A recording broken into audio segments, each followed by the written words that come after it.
আল্লাহর জমিনে আর আসতে দেওয়া হবে না ক্ষমতা।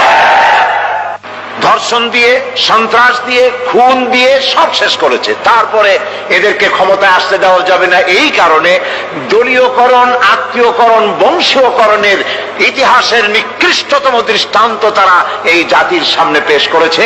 একেবারে টয়লেট কিপার থেকে শুরু করে সর্বোচ্চ পর্যায় পর্যন্ত নাম নিলাম না, সব দলীয়করণ করেছে তারা। লুটে পুটে, ওই যে সেই কথা আছে, উলট পালট করে দেমা লুটে পুটে খায়, সমস্ত দেশকে লুটে পুটে খেয়ে শেষ করেছে। সেদিন আমি বিজয়নগরে সেই বিএনপি অফিসের সামনে, এই যে কয়েকদিন আগেই সেখানে আলোচনায় বলেছিলাম যে এক লোক আগে এসে আমাকে বলছে, কয়েছে হুজুর এরা তো 5 বছরে খাইয়া খুইয়া সব শেষ করে ফেললো, এরপর আপনারা এসে করবেন কি? বললাম দেখেন, রমজান মাসে যখন, জুলাই মাস বা জুন মাসে যখন রোজা হয়, 12 ঘন্টা রোজা রাখার পর ইফতারের সময় কেমন খাইতে ইচ্ছা করে? কয় যে হুজুর সামনে যে শরবত থাকে, চানাচুর থাকে, পেঁয়াজি, বেগুনি, তারপরে তরমুজ, যা কিছু থাকে, শুধু ফলমূল আর শরবত না, শরবত থাকে যে গ্লাসে, যে জগে, ওগুলো শুদ্ধা খাইতে ইচ্ছা করে। বললাম 12 ঘন্টা রোজা রেখে যদি গ্লাস ঘটি বাটি শুদ্ধা খাইতে ইচ্ছা করে, ওরা তো 21 বছর রোজা রাখছে, সমস্ত বাংলাদেশ চেটে পুটে খেয়ে সব শেষ করে দিয়েছে।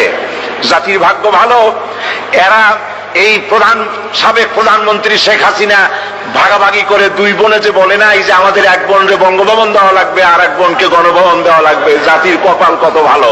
এরা যদি আবার ক্ষমতায় যেতে পারে, গোটা বাংলাদেশের মানচিত্র কুড়ে কুড়ে খেয়ে ফেলে দেবে। এরা হচ্ছে ইসলামের দুশমন, এটা কোরআনের দুশমন, এরা আল্লাহর দুশমন। শেখ মুজিবের চাইতেও নিকৃষ্ট হচ্ছে তার মেয়ে। এক কাফন চোরার গল্প সেদিন আমি বলছিলাম জনসভার ভিতরে।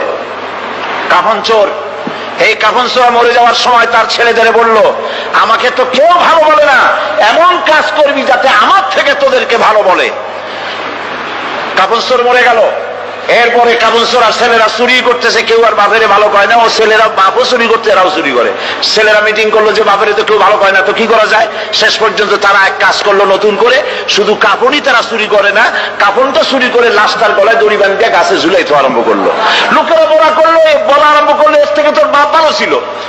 ওর বাপে তো শুধু কাপড় চুরি করেছে, ওর বাপে তো কোন লাশ ঝুলে রাখে না, এ শয়তানের তো লাশও ঝুলে রাখলো। আজকে জাতীয় কথা বলতেছে, শেখ মুজিব তো তার মেয়ের মতো সাইকুল হাদিস গ্রেফতার করে নাই, মাদ্রাসা বন্ধ করে নাই, আলেমদেরকে অত্যাচার করে না। এই মুজিবের চাইতে নিকৃষ্ট বেহায়া তার মেয়ে। একজন মহিলা হয়ে তিনি মুসলমানের মেয়ে বলে দাবি করেন, আমরাও মনে করি একজন মুসলমানের মেয়ে, কিন্তু কোন মহিলা পরপুরুষের সাথে হাত মিলাতে পারে না, হারাম। তিনি যত পুরুষের সাথে দেখা উনি হাত মিলান, শুধু তাই নয়, পরপুরুষের দেওয়া হাতে চুমা উনি গ্রহণ করেন।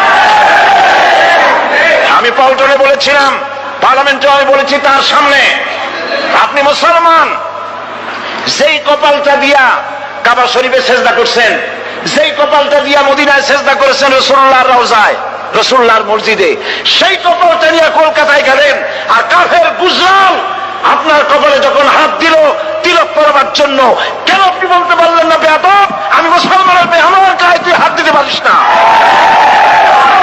সুতরাং কাফেরের হাতের চন্দনের তিলক কপালে পরে পার্লামেন্টে বলেছি, কপালে পরে আপনার ইজ্জত কদ্দুর নষ্ট হয়েছে আমরা জানি না, কিন্তু মুসলমান দেশের প্রধানমন্ত্রী হিসাবে বাংলার 13 কোটি মুসলমানের ইজ্জতকে মাটির সাথে আপনি মিশাই দিয়েছেন।